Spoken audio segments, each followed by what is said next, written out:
Bonjour, je vous fais ici une vidéo de rappel sur les pourcentages. Exemple, sur un fromage, il est noté contient 12% de matière grasse.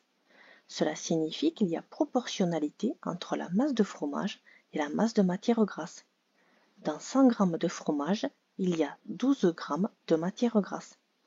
12 g de matière grasse pour 100 g de fromage. On peut dire aussi que la proportion de matière grasse dans ce fromage est 12 centièmes, 12 sur 100. Remarque, 12 centièmes, c'est aussi 0,12 et c'est aussi 12%. Nous avons ici trois écritures du même nombre. Ici, une écriture fractionnaire, puisqu'ici on a une fraction décimale, en écriture décimale ou en pourcentage. On va maintenant réviser comment appliquer un pourcentage. Exemple. Un fromage de 250 g contient 12% de matière grasse. Quelle est la masse de matière grasse contenue dans ce fromage? Alors, on peut résoudre ce problème avec deux méthodes. Méthode 1 avec un tableau de proportionnalité. Dans notre tableau de proportionnalité, ce qu'on va mettre, c'est que dans la première ligne, on va indiquer la masse de fromage en grammes, et dans la deuxième ligne, on va indiquer la masse de matière grasse en grammes. On vous dit que dans le fromage, il y a 12% de matière grasse. Donc ça veut dire que pour 100 g de fromage, on a 12 g de matière grasse. On met les deux nombres dans la même colonne. Ensuite, on vous dit que la masse de fromage, c'est 250 g. Donc on le met dans le tableau. Et on cherche le nombre correspondant. On cherche la masse de matière grasse contenue dans un fromage de 250 g.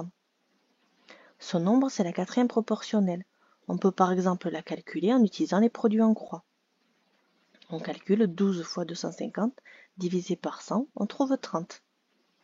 Ça, c'était la première méthode. Maintenant, on va utiliser la méthode 2, la méthode avec les proportions.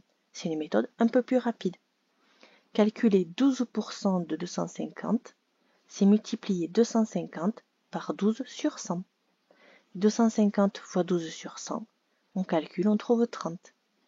Cela signifie que dans 250 g de fromage, il y a 30 g de matière grasse. On n'oublie pas la phrase réponse. Maintenant, on va voir comment déterminer un pourcentage. Exemple, dans un pot de yaourt de 160 g, il y a 64 g de fruits.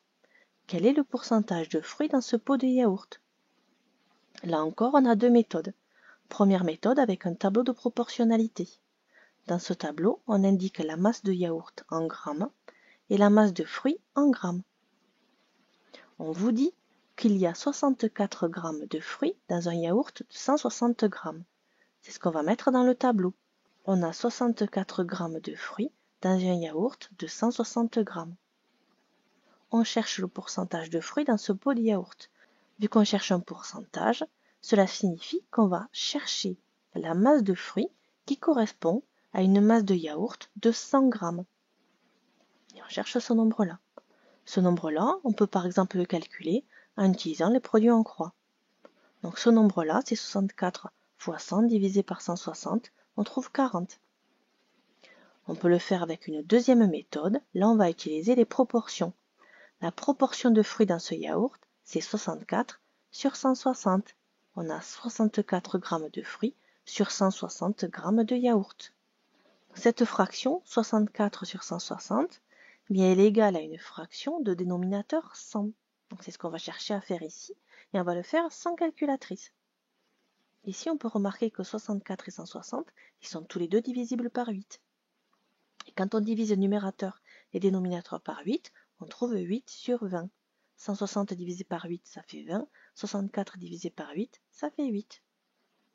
Ensuite, il suffit de remarquer que 20 multiplié par 5, ça donne 100. Donc si on multiplie le dénominateur par 5, on multiplie aussi le numérateur par 5, on trouve 40. Et 40 centièmes, c'est aussi 40%. Là, je l'ai fait en travaillant sur les fractions, on peut aussi le faire en utilisant la calculatrice. On écrit la phrase réponse, il y a 40% de fruits dans ce yaourt.